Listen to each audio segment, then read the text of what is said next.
డబ్బు, అనారోగ్యం, ఉద్యోగం, వ్యాపారం, అప్పులతో బాధపడుతున్నారా? మీకోసమే లాంచ్ యువర్ ఫ్యూచర్ ప్రోగ్రామ్. నమస్తే, welcome back to Suman TV. నేను మీ సంజయ్. కన్జ్యూమర్ యాక్ట్, అసలు ఈ కన్జ్యూమర్ యాక్ట్ అంటే ఏంటి, దీన్ని ఎలా ఉపయోగించుకోవాలి, దాంతో వచ్చే ఉపయోగాలు ఏంటనే విషయంపై ఈరోజు చర్చించడానికి ఈరోజు మనతో పాటు ఉన్నారు తెలంగాణ హైకోర్టు అడ్వకేట్ వెంకట్ శెట్టి గారు. సార్తో మాట్లాడి కొన్ని విషయాలు తెలుసుకుందాం. నమస్తే సార్. సార్, అసలు ఈ కన్జ్యూమర్ యాక్ట్ అంటే ఏంటి, అసలు ఈ కన్జ్యూమర్ యాక్ట్ని ఎన్ని విధాలుగా ఉపయోగించుకోవచ్చు అంటారు? అసలు మనం చూసుకుంటే బయట ఈ మొబైల్స్ అని లేదంటే వేరే వేరే ప్రోడక్ట్స్ అని చాలా డ్యామేజెస్ గురవుతూ ఉంటాయి. అలాంటి సందర్భంలో ఈ కన్జ్యూమర్ ఫార్మ్ అనేది ఎలా వేయొచ్చు అంటారు? ఈ యాక్ట్ని ఎలా ఉపయోగించుకోవచ్చు అంటారు? సో మనకి ఏదైతే మన ఇండియన్ లాలో ప్రతి ఒక్క దానికి సపరేట్ యాక్ట్స్ అనేది ఉందన్నమాట. ఈవెన్ ఏదైనా సివిల్ లా కానీ లేకపోతే క్రిమినల్ రిలేటెడ్ లాస్ కానీ ఫ్యామిలీ రిలేటెడ్ కానీ సో ప్రతి దానికి సర్టెన్ లాస్ అనేది ఉంది. ఈవెన్ మీ జర్నలిజం దానికి కూడా సపరేట్ యాక్ట్ అనేది ఉంది. అండ్ ఇప్పుడు మనది ఏదైతే చూసుకుంటే మనకి ఇక్కడ కూడా కన్స్యూమర్ ప్రొటెక్షన్ యాక్ట్ అనేది ఒకటి ఉందన్నమాట. సో కన్స్యూమర్ ప్రొటెక్షన్ యాక్ట్ అనేది బేసికల్గా మనం ఎందుకు యూజ్ చేసుకుంటాము అని అంటే, ఇది ఎట్లాంటి వాడికి యూజ్ అవుతుంది అని అంటే, ఎక్కడైనా బయ్యర్ అండ్ సెల్లర్, ఎక్కడైనా పర్చేజ్ అండ్ సెల్లింగ్ అనేది ఎక్కడైతే జరుగుతుందో అట్లాంటి సిచ్యువేషన్ లో కన్స్యూమర్ ప్రొటెక్షన్ యాక్ట్ కింద వాడు మనకి సర్వీస్ అనేది ఇవ్వాలి అనమాట. ఎవడైతే మనం ఏదైతే ఒక ప్రొడక్ట్ పర్చేస్ చేస్తున్నాం వాడు కన్స్యూమర్ ప్రొటెక్షన్ యాక్ట్ కింద సెల్లర్ కి ప్రాపర్ గా సాటిస్ఫై చేయాలి. బికాస్ వాడు నీకు అమౌంట్ పెట్టి నీ దగ్గర ఒక ప్రొడక్ట్ పర్చేస్ చేస్తుండు అంటే ఈవెన్ ప్రతి దానికి మనం ప్రతి దాన్ని కన్సిడర్ చేసుకోవాలి. ఈవెన్ గుండు పిన్నుతో సహా, అంటే అరే ₹1 కదా గుండు పిన్ను దానిదేముంది అనుకోవచ్చు, దాన్ని కూడా మనం కన్సిడర్ చేసుకోవాలి, ప్రతి దాన్ని కన్సిడర్ చేసుకోవాలి.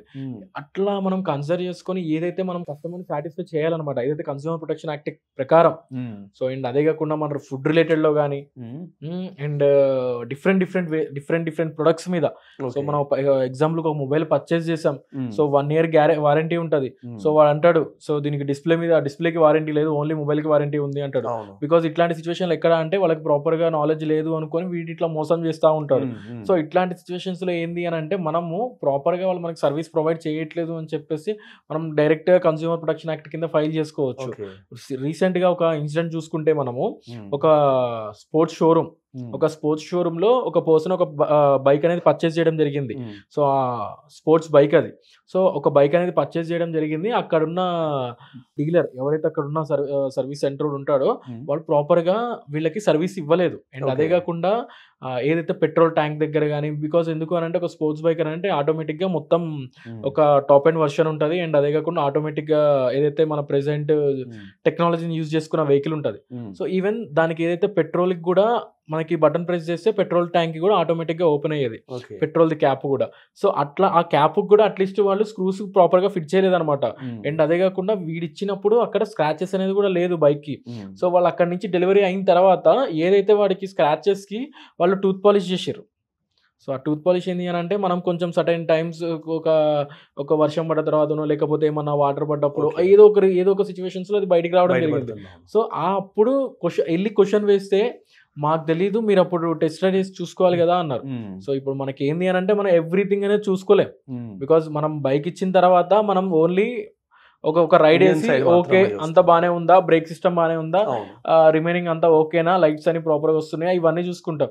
బట్ ఇక్కడ పెట్రోల్ ట్యాంక్ కి నట్లు ఫిట్ చేసిర్రా లేకపోతే కింద వాటికి నట్లు ఫిట్ చేసిర్రా, ఇవన్నీ చూసుకోం కదా, చిన్న విషయాలు. సో ఇట్లాంటి సిచ్యువేషన్స్ లో వాడు వెళ్ళి మళ్ళా క్వశ్చన్ రైజ్ చేయడం వల్ల నాకు సంబంధం లేదు, నువ్వు అప్పుడే చూసుకోవాలి, అప్పుడు చూసుకోకుండా ఇప్పుడు రావడం ఏంది. అండ్ అగైన్ సెకండ్ టైం కూడా సేమ్ రిపీట్ అయిపోయింది ప్రాబ్లం. సో సేమ్ రిపీట్ అయిపోయింది ప్రాబ్లం. వాళ్ళు ఏదైతే వాళ్ళ మీద ఇప్పుడు మనం కేసు అనేది ఫైల్ చేయడం జరుగుతుంది అనమాట. సో ఇప్పుడు వెకేషన్ కాబట్టి కొంచెం ఆగినాము. సో ప్రెసెంట్ కూడా వెకేషన్ లో కూడా కోర్టు రన్ అయితే ఉంటాయి కానీ బట్ మనం ఆగడం జరిగింది. సో ఏదైతే మనం కోర్టుకి మనం ఫైల్ చేసిన తర్వాత మాకేంది బెనిఫిట్ అనుకోవచ్చు.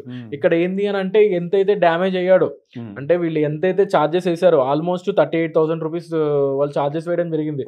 సో ఈ ₹38,000 ఛార్జెస్ అండ్ అదే కాకుండా వాళ్ళ దగ్గర నుంచి కంపెన్సేషన్ కూడా క్లెయిమ్ చేసుకోవచ్చు. అంతే విధంగా సార్, ఇప్పుడు మీరు అంటే గుర్తుకొచ్చింది, ఇప్పుడు ఏదైనా ప్రోడక్ట్ కొన్నప్పుడు మనం 1 year వరకు సర్వీస్ వారంటీ అనేది ఇస్తున్నారు. సర్వీస్ వారంటీ అంటే ఈ లోపు ఏదైనా డ్యామేజ్ జరిగో లేకపోతే ఇన్బిల్ట్ ఏదైనా ప్రాబ్లమ్స్ వస్తే వాళ్ళు సర్వీస్ చేస్తారు, ఓకే. కానీ అదే ప్రాబ్లం ఆ 1 year లోపు మల్టిపుల్ టైమ్స్ ఒక ప్రోడక్ట్ కొన్నామంటే ఇయర్ లోపు 10 సార్లు రిపేర్కి వచ్చి దాన్ని ప్రతిసారి సర్వీస్ చేయాలంటే దానివల్ల కూడా మనకి నష్టం జరుగుతుంది కదా.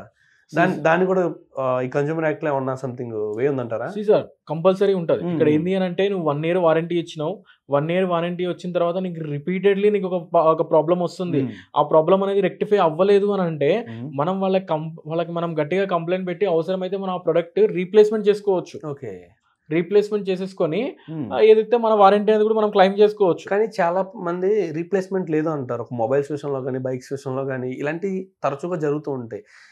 ఒక 10 మంది కొన్నారంటే అందులో ఒకరికన్నా ఇలాంటి సిచ్యువేషన్ అనేది ఎదురవుతుంటుంది. ఎందుకంటే మొబైల్ కొన్న 3 నెలలకి రిపేర్ రావడం, బైక్ కొన్న నెలలోపే సంథింగ్ దానికి ఏదైనా డిఫాల్ట్ రావడం ఇలాంటి జరుగుతుంటుంది. కానీ అది ఏళ్ల తరబడి రెక్టిఫై అవ్వకుండా ఉంటుంది, లేకపోతే వారంటీ కంప్లీట్ అయిపోతుంది కానీ ఆ ప్రాబ్లం అనేది ఇంకా అలా ఉంటుంది. ఇప్పుడు అందుకనే ఏదైతే ప్రతి ఒక్క పర్సన్ కి తెలుసు అనమాట, అట్ ప్రెసెంట్ ప్రతి ఒక్క పర్సన్ కి ఒక లీగల్ నాలెడ్జ్ అనేది ఉంది. సో ప్రతి ఒక్కళ్ళు కూడా ఆ వేలోనే వెళ్తున్నారు కాబట్టి ఎట్ ప్రెసెంట్ చాలా కంపెనీస్ కానీ చాలా మంది మనం చూసుకున్నా కానీ ఏదైతే సెల్లింగ్ చేసేటప్పుడు వాళ్ళు వారంటీ ఉంది అని అంటే చాలా సిచ్యువేషన్స్ లో ప్రొడక్ట్ రీప్లేస్మెంట్ చేస్తారు. బికాస్ ఎందుకు అని అంటే ఆ కంపెనీ రెప్యుటేషన్ అనేది పోతుంది. ఇన్ కేస్ వాడు కనుక వీడి మీద కన్స్యూమర్ కేసు కంప్లైంట్ రైజ్ చేస్తే ఆల్మోస్ట్ వీడు తిరగాల్సిందే. అండ్ అదే కాకుండా వాడు ఎంతైతే ప్రొడక్ట్ పర్చేస్ చేసిండో దానికి 10 రెట్లు కంపెన్సేషన్ ఇవ్వాలి. ఓకే, సో అందుకనే ఏ ప్రొడక్ట్ మనకి డిఫాల్ట్ అయినా కానీ ఆ డిఫాల్ట్ అయిన సిచ్యువేషన్స్ లో మనం ఎందుకు వచ్చింది ఎందుకు అనేది గట్టిగా క్వశ్చన్ రైజ్ చేస్తే కంపల్సరీ మనకి ఏదైతే ఒక ప్రొడక్ట్ అనేది రీప్లేస్మెంట్ చేయాలి. బికాస్ ఒకసారి 2 సార్లు అంటే మనం కంప్లైంట్ ఇచ్చుకుంటూ కూర్చుంటాం. రిపీటెడ్లీ అదే కనుక రెక్టిఫై అవ్వకుండా అదే కనుక రిపీటెడ్లీ అవుతుంది అని అంటే వాడు కంపల్సరీ మనకి ప్రొడక్ట్ రీప్లేస్మెంట్ చేయాలి. సార్ నాకు రీప్లేస్మెంట్ ఆఫర్, మాకు రీప్లేస్మెంట్ ఛాన్స్ లేదు, మేము ప్రొడక్ట్ రీప్లేస్మెంట్ చేయలేము, వారంటీలో రీప్లేస్మెంట్ లేదు అని అనొచ్చు. అట్లాంటి సిచ్యువేషన్ అయినా కానీ నేను దగ్గర తిరగలేకపోతున్నా, ఎన్నిసార్లు రావాలి నీ దగ్గరికి.